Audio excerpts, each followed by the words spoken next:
Minkälaisia henkilökohtaisia tavoitteita sulla on tämän kauden varalle? No viime vuoden huonon vuoden jälkeen niin pelata paras kausi tähän asti. Entäs joukkueella? Minkälaisia tavoitteita joukkueella on tulevaa kautta varten?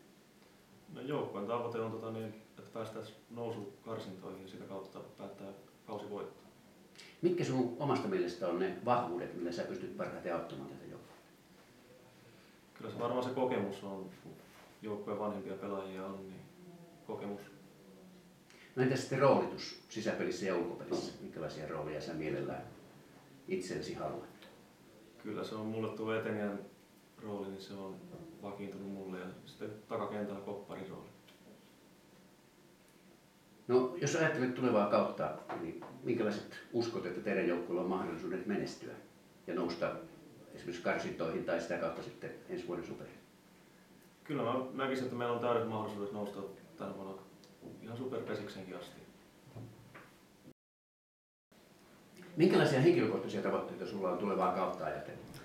No ei ole minkälaisia henkilökohtaisia tavoitteita ole, että semmoinen tasainen kausi ja sitä kautta varmaan näkyy sitten tuolla tilastoissakin, jos haluaa niitä katsella jälkeen. Millä osa-alueella sä haluaisit itseäsi kehittää tulevaa kautta ajatellen? No ehkä pitäisi semmoista tasaisuutta saada tai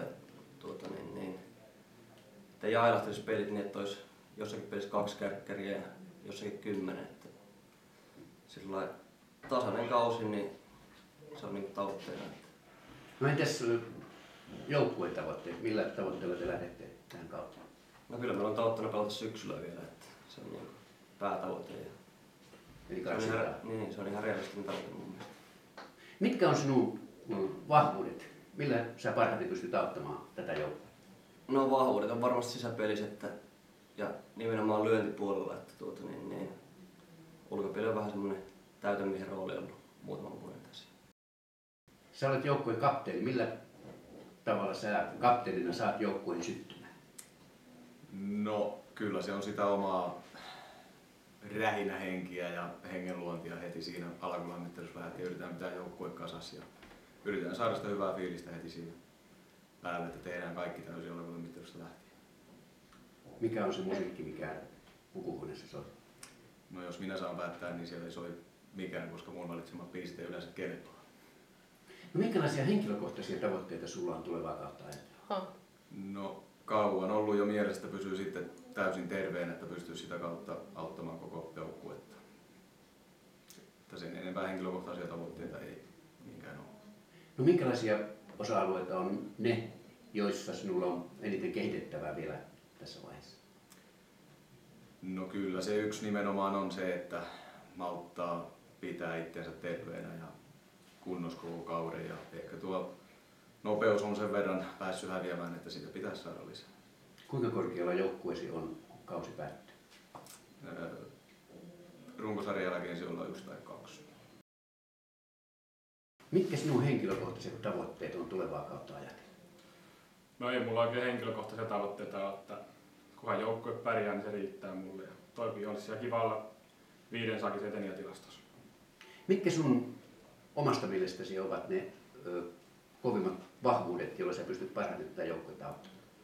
No kyllä ne varmaan nuo toivottavasti nopeat jalat on, että eikö ne siinä ole oikeastaan. No mitäs omasta mielestäsi on vielä kehitettävää omassa suorituksessasi? No kyllä tuohon lyöntipeliin saisi varmuutta tulla ja heittokättäkin vähän vielä kovemmaksi saisi tulla. No millä siellä uskot, että joukkue on, kun kausi päättyy? No 2 joukossa toivottavasti ainakin.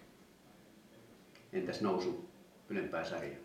No kyllähän se, jos sinne asti karsintoihin mennään, niin kyllä se tavoitteena on, että noustaan sitten kanssa. Kyllä se sitten tapahtuu. Minkälaisia henkilökohtaisia tavoitteita sulla on tulevaa kautta ajatellen? No tämän kauden aikana pitäisi läpimurtokausi on se, että pitäisi saada itsensä hinattua koko pesäpallomaailman tietoisuuteen. Hyvä kausi muuten ehe ja ei mitään loukkaantumisia. Hyvä. Ei mun muuta. Millä tavalla sinä itse luonnehtisit omia vahvuuksia? Mitä vahvuuksia sulla on pesäpallolla? No sisäpelissä pystäri on vahva lyönti mulle. kentälle meno on aika hyvällä mallilla, että nopeat jalat, niin kyllä kerkiää aika huonoillakin lyönnillä pesilleen. Kyllä nopeus on se ehdoton valtti ja sitten ulkopelissä on hyvä heittokäsi. Eli sinun paikka mielestäsi on missä sisäpelissä ja missä sitten ulkopelissä? No kyllä mä kopparina pelaan ja sitten kärkenä. Minkälaisia henkilökohtaisia tavoitteita sulla on tulevaa kautta ajatellen? No eheä kesä ja hyviä peliä ja onnistumisia paljon ei nyt. Toivottavasti pärjätään porukalla ja itse pelaa kans hyvin mukana. No minkälaisia vahvuuksia sinun omasta mielestäsi sinulla on auttaa tätä joukkuetta tulevalla kaudella? No kyllä mä pallot saan kiinni ja pienet on vahvuudet ja kyllä koppi nousee, että ei jää siitä kiinni. No mitäs vastaavasti on sellaisia asioita, joita sun pitää vielä kehittää? No kyllä fysiikka on ehdottomasti jalat ainakin ja lyöntivoimat, ne on ehkä ne tärkeimmät. No entäs sitten joukkueelle? Mihin uskot, että tällä joukkueella on tällä kaudella mahdollisuuksia? Kyllä mä uskon, että aivan loppuun asti on mahdollisuudet. Että jos vain peli toimii hyvin, niin kyllä loppuun asti mennään. Minkälaisia omia henkilökohtaisia tavoitteita sulla on tulevaa kautta ajatellen? Eheä ja hyvä kausi A-pois ja ulkopelipaikka ykkössarjassa. Joo. Mitkä se on sun vahvuudet? Millä sä parhaiten autat joukkuetta? Ihan hyvät pienet vaihtolyönnit ja varma räpylä. No entäs roolitus sisäpelissä ja ulkopelissä? Mitkä sinun roolit tulee olemaan? Sisällä vaihtaja, kotiuttaja ja ulkona etumies. No mitkä on sellaisia ominaisuuksia, joita mielestäsi pitäisi vielä kehittää tulevaisuutta ajatellen? Voimapuoli ja nopeutta. No missä on Maili-Jussien joukkue, kun kausi päättyy? Millä sijalla? 2 joukossa. Kotietu pudotuspeleihin. Eli se on joukkueen tavoite ja on se myös sinun henkilökohtainen tavoite. Joo. Minkälaisia henkilökohtaisia tavoitteita sulla on tulevaa kautta ajatellen?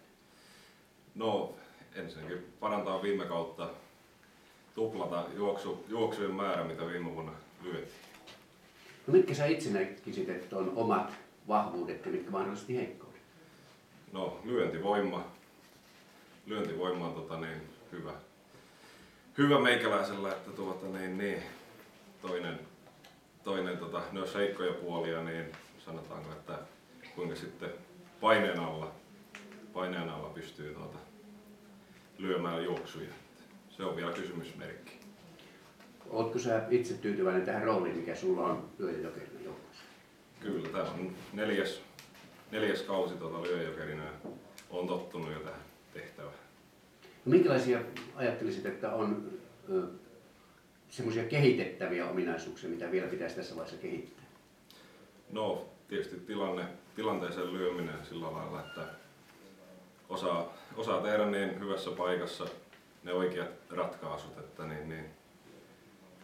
lyöntiratkaisut, mitkä siinä jos halutaan hyökätä tai sitten pelata varman päälle, niin saada se oma varmuus ja lyönnit sitä mukaan, että pystyy sen tarvittavan juoksun lyömään. Kuinka korkealla joukkue on, kun kausi päättyy? No kyllä me haetaan sitä ykköspallia ja sitä kautta superin karsintoja.